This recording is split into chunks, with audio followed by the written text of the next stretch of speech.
Berikut adalah beberapa fakta menarik tentang Kabinet Wilopo. Kabinet Wilopo merupakan kabinet ketiga setelah pembubaran Republik Indonesia Serikat. Kabinet Wilopo dipimpin oleh Perdana Menteri Wilopo dan Wakil Perdana Menteri Prawoto Mangkusasmito. Kabinet Wilopo memerintah pada masa bakti 3 April 1952 hingga 3 Juni 1953. Kabinet Wilopo didemisionerkan berdasarkan Keputusan Presiden Republik Indonesia Nomor 99 Tahun 1953.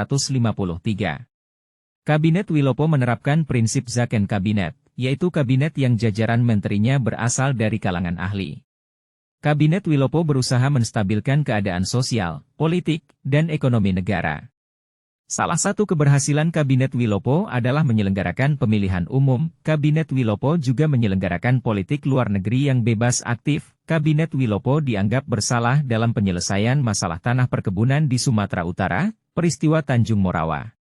Kesulitan yang dihadapi Kabinet Wilopo adalah adanya gerakan separatisme di sejumlah daerah, adanya peristiwa 17 Oktober sejumlah perwira Angkatan Darat yang menekan Presiden Soeka Kormega, dan peristiwa Tanjung Morawa di Sumatera Utara.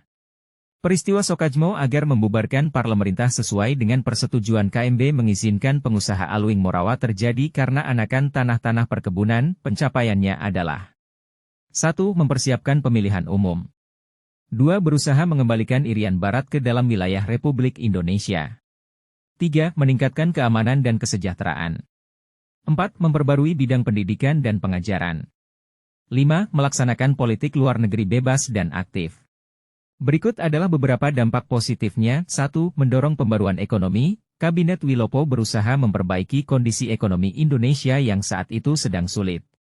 Kabinet ini mengurangi pengeluaran pemerintah dengan cara mengendalikan anggaran agar tidak defisit, sehingga meningkatkan kestabilan ekonomi nasional. 2. Pembagian lahan melalui program Land Reform. Salah satu kebijakan signifikan dari Kabinet Wilopo adalah upaya reformasi agraria.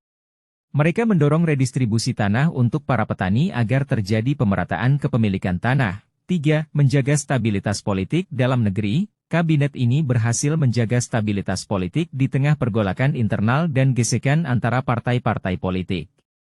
4. Penyelesaian konflik daerah. Kabinet Wilopo berhasil menyelesaikan beberapa konflik daerah, terutama di Sumatera dan Sulawesi.